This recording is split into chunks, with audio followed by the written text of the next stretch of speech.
The following program contains mature subject matter. Viewer discretion is advised. A Pennsylvania woman thought she was experiencing the symptoms of the flu, but it turns out she was in the grips of something even deadlier, something known as toxic shock syndrome. She joins us now via Skype to share her experience. Please, everyone, welcome Aimee to the show. And Aimee, we are so happy that you're able to join us and are doing okay. But I want to ask you, because people can get very confused between a serious illness, mild flu-like symptoms, or similar. When did you know this isn't the flu? I had the serious indication that it wasn't the flu about day 3 of being in bed. I was progressively getting worse, and I've been sick before, but that Saturday night was the worst. Well, that's the key. You listened to your body, and clearly you felt sick. You knew that, hey, this is not a cold, this is not the flu, this is something more serious. And the thing that I could take away from it looking back is I should have gone to the hospital that night. And so I was lucky. When I went Sunday morning, I was told that if I had waited another hour that I would have been dead.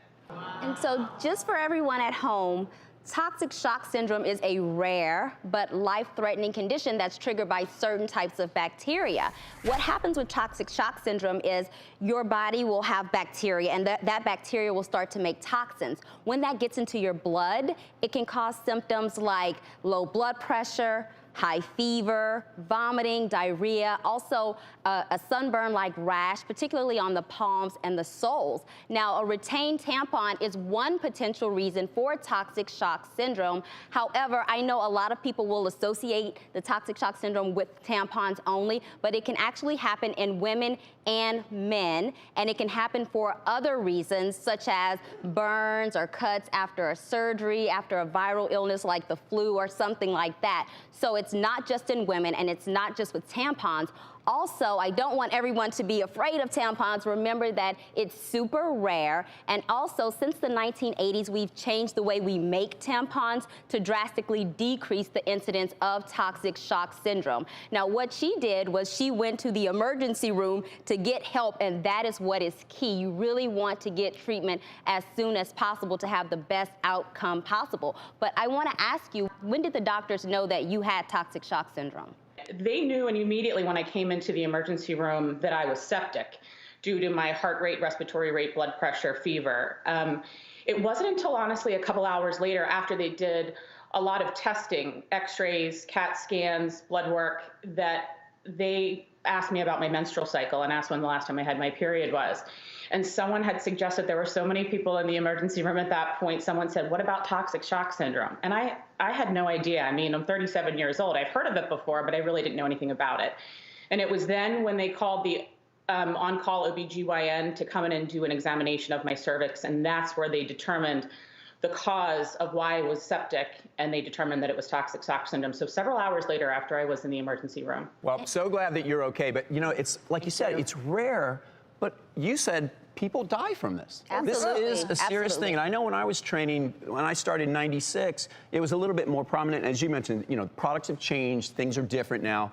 But this still exists, and however rare it may be, people die from this, and that's a scary thing. So glad you're okay. Yeah. Absolutely. Thank you very much. I think a good message for everyone at home, to prevent toxic shock syndrome, you want to do some basic things. You want to wash your hands when you're inserting tampons, and then after you finish inserting your tampons. Only use tampons if you are on your period. And also, you want to unwrap it when you're ready to actually use it. When it comes to picking your tampon and deciding how long you will keep it in, remember that you want to use the lowest absorbency possible, because when you have a higher absorbency, more blood is going to pool in the vagina, and that blood is a good medium for bacteria to grow. So choosing a lower absorbency will decrease the probability that you will have a lot of bacterial growth. Secondly, change it every 4 to 6 hours, ideally. Overnight, leave it in for 8 hours at the most, because you want to make sure you're changing it to get that bacteria out, because you don't want to give it ample time to grow.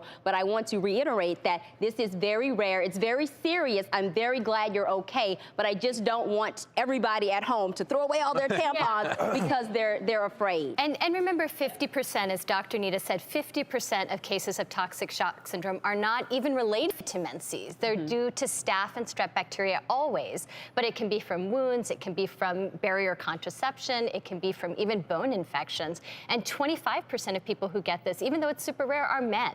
Right. So it's really more the toxin from staph and strep. I think the biggest lesson here is to take the lead from Aimee. If you're not feeling quite right, get it checked out. If you're worried about your life and your health, get to the ER right then and there. Aimee, so happy you're doing well. Thank you.